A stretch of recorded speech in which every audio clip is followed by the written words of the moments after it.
ኢትዮጵያ በቅዱሳን ተጋድሎና በጸሎት ኃይል የጸናች ሀገር ለመሆኗ የቅዱሳን ገድላት ሕያው ምስክሮች ናቸው።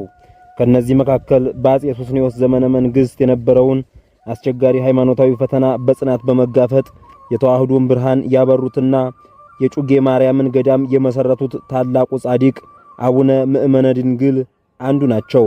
ዛሬ የምናስቃኛችሁም የዚህኑ አባት ድንቅ ታሪክ ነው። ይህ ገድል ስለ ፍጹም ትህትና፣ ስለ ሃይማኖት ቀናኢነትና ጌታችን ለወዳጆቹ ስለሚሰጠው የማይጣጠፍ ቃል ኪዳን የሚተርክ ድንቅ መንፈሳዊ ዘገባ ነው። አስደናቂውን የጩጌ ማርያም ገዳም የመሰረቱት አቡነ ምእመነ ድንግል የተወለዱት በወገር አውራጃ ነው። ጻድቁ ከሕፃንነታቸው ጀምሮ መንፈሳዊ ትሩፋቶችን በመስራት በታላቅ ተጋድሎ ኖረዋል። አዳጋት ማርያም ወደምትባል ገዳም በመሄድ በዚያ ብዙ ተጋድለዋል። ከዚያም ወደ ዋልድባ በመሄድ በተጋድሎ ኖረዋል። የገድል ጽናታቸውን ያዩ የዋልድባ ገዳም መነኮሳት አባትና መምህር እንዲሆኗቸው ቢጠይቋቸውም ጻድቁ ግን ራሳቸውን ዝቅ በማድረግ እኔ መምህርና አባት ለሆነ አይገባኝም በማለት እምቢ ቢሉም መነኮሳቱ በግድ አበምኔት አድርገው ሾመዋቸዋል። አባታችንም በተሾሙበት በዚህ ገዳም በከፍተኛ ተጋድሎና በእግዚአብሔር ጸጋ ብዙ መንፈሳዊ መነኮሳትንና መምህራንን በትምህርታቸው አፍርተዋል። ከዚህም በኋላ በአፄ ሱስንዮስ ዘመነ መንግስት በሃይማኖት ምክንያት በርካታ ቅዱሳን በሰማዕትነትን እየተቀበሉ ስለነበረ አቡነ ምእመነ ድንግልም ስለቀናች ሃይማኖት መስክረው ሰማዕትነትን ሊቀበሉ ሲወጡ መልአኩ ቅዱስ ገብርኤል ጊዜህ ገና ነው፣ የተዋህዶ ሃይማኖት መመለሷን ሳታይ ሰማዕትነትን አትቀበልም ብሏቸው አሁን በስማቸው በሚጠራው ተራራ ስር ዋሻ ፈልፍለው እንዲጸልዩና እንዲያስተምሩ ሁልጊዜ በረድኤት እንደማይለያቸው አስረድቷቸው ወደ ሰማይ አረገ።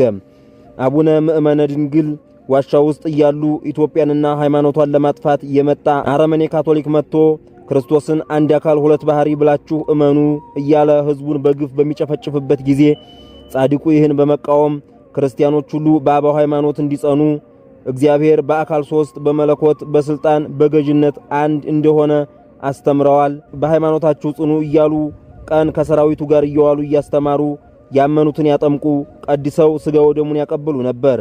ሌሊት ደግሞ በጸሎትና በስግደት የክርስቶስን መከራ በማሰብ ፊታቸውን እየጸፉ በከፍተኛ ተጋድሎ ኖረዋል።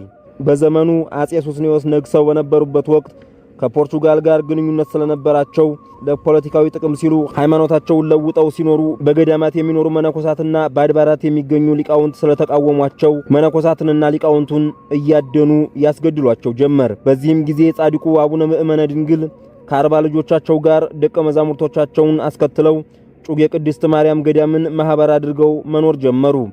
በዚህም ቦታ ዋሻ ፈልፍለው በጸሎትና በተጋድሎ በሚኖሩበት ወቅት ጌታችን መድኃኒታችን ኢየሱስ ክርስቶስ በዚህ ታላቅ ቦታ እናቱን ቅድስት ድንግል ማርያምን 99 ነገደ መላእክት፣ ነቢያትን፣ ሐዋርያትን፣ ሰማዕታትንና ቅዱሳንን አስከትሎ መጥቶ ወዳጄ፣ የአባቴ ወዳጅ፣ የመንፈስ ቅዱስ ወዳጅ ሰላም ላንተ ይሁን አላቸው።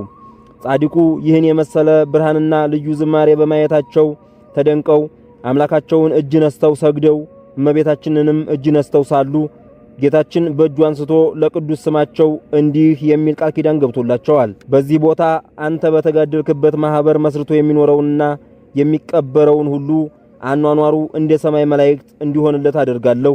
ወደዚህ ቦታ መጥቶ ሥጋዬና ደሜን አምኖ የተቀበለውን ከቅዱሳን መላእክት ጋር በአባቴ ክብር በመመጣበት ጊዜ ገሃነመ እሳትን አላሳየውም።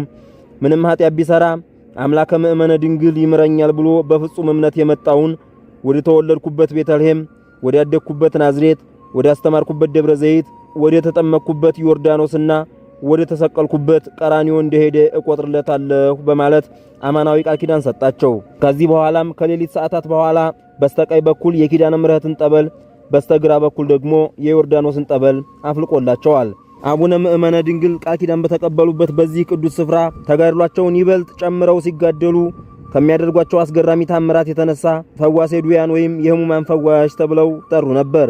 ይኸውም አፄ ሱስንዮስ ሃይማኖታቸውን ወደ ካቶሊክ ለውጠው እንዲሁም በአዋጅ የአገሪቱ ሃይማኖት እንዲለወጥ በማለታቸው ምክንያት 140 ሺህ ቅዱሳን አባቶች ይህን ተቃውመው መስቀል እንደጨበጡ ስለ ሃይማኖታቸው በሰማዕትነት ሲገደሉ ንጉሱ በቅዱሳኑ ላይ ባደረሱት ጭካኔ የተሞላበት ጥፋት ምላሳቸው ተጎልጉሎ ነበር። በዚህም ጊዜ በጣም ደግና ብልህ የነበሩት ልጃቸው አጼ ፋሲል ስለ አባታቸው መዳን በጣም ተጨንቀው መፍትሄ ለማግኘት የሚነግራቸው ብቁ ሰው ሲያፈላልጉ አንድ የበቁ ታላቅ ባህታዊ ተገኙና ከዚህ ከቤትህ ካሉ ሰራተኞች አገልጋዮች ውስጥ አንዲት የበቃች ሴት አለችና እርሷ መፍትሄውን ትነግርሃለች ብለው አመለከቷቸው። ይህችውም ወለቴ የተባለች ሴት ከብቃቷ የተነሳ በክንፏ እንዲያሞራ እየበረረች ስትሄድ ያዩት ሁሉ አሞርዬ ይሏት ነበር። እርሷም እስከ ዛሬ ድረስ በሕይወተ ሥጋ ተሰውራ ትኖራለች። የመጸለያ በዓቷና ገዳሟ ባህር ዳር ዙሪያ አዴት ጊዮርጊስ አጠገብ ይገኛል። አጼ ፋሲልም በየበሩ ወታደሮችን አሰልፈው ሲያስጠብቁ ይህች አገልጋይ በጸሎት አድራ ስትመለስ አግኝተዋት ይዘው አቀረቧት። በዚህ ጊዜ በብዙ ማባበል ቢጠይቋትም ምንም እንደማታውቅ ተራ ኃጢአተኛ እንደሆነች ገለጠችላቸው። ሆኖም ግን በብዙ ልመና ሲማጸኗት ድንግል መለኩሴ ቢገኝ አባታቸውን እንደሚፈውስላቸው አጼ ፋሲልም እንደሚነግሱ ነግራቸው በተጨማሪም ጎንደር ላይ የፋሲል ግንብ እንደሚሰራ በትንቢት ነግራቸዋለች። አጼ ፋሲልም ድንግል መነኩሴ ፈልጎ ላመጣልኝ እሸልማለሁ ብለው አዋጅ ያሳወጁ። አቡነ ምእመነ ድንግል ባሉበት አካባቢ የሚኖሩ ይጉይታና ባጂር የሚባሉ ባላባቶች በየዋሻው ሲፈልጉ ጻድቁም እንደሚፈልጓቸው ገብቷቸው አርድእቶቻቸውን ሰው ሲመጣ በበሩ እየተመለከታችሁ እንድትነግሩኝ ብለው ዳዊታቸውን እየደገሙ ሳሉ አርድእቶቻቸው ውሻዩና አባ ውሻ መጣ አሏቸው። አባም ውሻ መጣ፣ ሰው መጣ፣ ነገር መጣ ብለው ዘለው ወደ ባህር ገቡ። በገቡ ጊዜ አስቀድሞ ያልነበረ ትልቅ ድንጋይ ከውሃው ላይ ገፍቶ አወጣቸው። ይህ ድንጋይ በአሁኑ ሰዓት በዚያው ይታያል። ባላባቶችም አባ ከአጼ ፋሲል ተልከን ነው የአባቱን ምላስ ግዘቱን ፈተው የሚመልሱ መነኩሴ ካገኘው ተዋህዶ ሃይማኖትን መልሳለሁ ብለው ቃል ስለገቡ ነው። ማስረጃው የንጉሱ ማህተም ይኸው ብለው ባሳዩአቸው ጊዜ በደስታ አብረዋቸው በመሄድ ከነ አቡነ አምደ ሥላሴ ጋር ሆነው በጋራ በመጸለይ አዋጅ አስነግረው ፋሲል ይንገስ፣ ካቶሊክ ይፍረስ፣ ተዋህዶ ይመለስ፣ የአጼ ሱስንዮስ ምላስ ይመለስ፣ እግዚአብሔር ይፍታ ሲሉ ተጎልጉሎ የነበረው የአጼ ሱስንዮስ ምላስ ተመልሶላቸዋል። ለመጀመሪያ ጊዜም ብቆይ ለዓመት ብበላ ገዓት ወይም ገንፎ ብለው መናገር ቻሉ።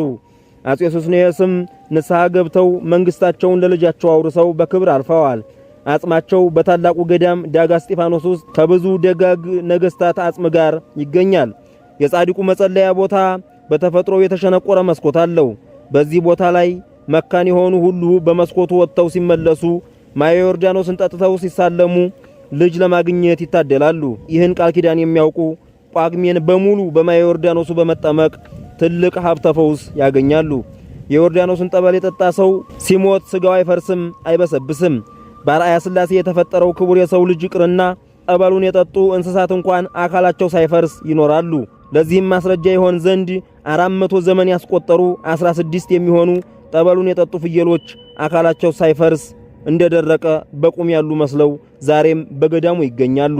አቡነ ምእመነ ድንግል በወገራ አውራጃ ተወልደው በዋልድባ ገዳም በከፍተኛ ተጋድሎ የኖሩና በኋላም በፈቃድ እግዚአብሔር የጩጌ ማርያም ገዳምን የመሰረቱ ታላቅ ጻድቅ አባት ናቸው። ገድላቸው በዋናነት የሚከተሉትን ነጥቦች ያጠቃልላል። በአጼ ሱስንዮስ ዘመን የካቶሊክ እምነት በኢትዮጵያ በግድ እንዲስፋፋ በሚደረግበት ወቅት ጻድቁ የተዋህዶ ሃይማኖት እንዳይጠፋ ህዝቡን በማስተማርና በማጥመቅ ከፍተኛ ተጋድሎ አድርገዋል። ጌታችን መድኃኒታችን ኢየሱስ ክርስቶስ ለጻድቁ ተገልጦላቸው በገዳሙ ለሚጸልዩ፣ ለሚቀበሩ፣ ጠበሉን ለሚጠጡ ሁሉ ታላቅ የድህነት ቃል ኪዳን ሰጥቷቸዋል። በተለይም የዮርዳኖስን ጠበል የጠጣ ሰው ስጋው እንደማይፈርስ ቃል ኪዳን ገብቶላቸዋል። ንጉሡ ሱስንዮስ በቅዱሳን ላይ ባደረሱት ግፍ ምክንያት ምላሳቸው ተጎልጉሎ በታመሙ ጊዜ ጻድቁ ባደረጉት ጸሎትና ግዘት ምላሳቸው ተመልሶላቸዋል። በዚህም ምክንያት ፈዋሴ ዱያን ወይም በሽተኞችን የሚፈውስ ተብለው ይጠራሉ። ለቃል ኪዳኑ ማረጋገጫ ይሆን ዘንድ በገዳሙ የዮርዳኖስን ጠበል የጠጡ 16 ፍየሎች ከ400 ዓመታት በላይ አካላቸው ሳይፈርስ በቁም እንዳሉ መስለው ዛሬም ይገኛሉ። አቡነ ምእመነ ድንግል እንደ ሄኖክና እንደ ኤልያስ ሳይሞቱ የተሰወሩ ሲሆን ገዳማቸው ከጎንደር ከተማ 25 ኪሎ ሜትር ላይ ርቃ በምትገኘው ኮሶዮ ከተማ ሲደርሱ 3 ሰዓት የእግር ጉዞ እንደተጓዙ የሚገኝ ገዳም ነው። በአጠቃላይ የአቡነ ምእመነ ድንግል ገድል የሰው ልጅ በእግዚአብሔር ላይ ያለውን እምነት ሲያጸና ተፈጥሮ እንኳን ሳይቀር ለፈቃዱ እንደምትገዛ በተጨባጭ የሚያሳይ ነው። ዛሬም ድረስ በገዳማቸው የሚገኙ ለ400 ዓመታት ሳይበሰብሱ የቆዩ 16ቱ ፍየሎች የጻድቁን ቃል ኪዳን ለትውልድ የሚመሰክሩ ታላቅ ተአምራት ናቸው።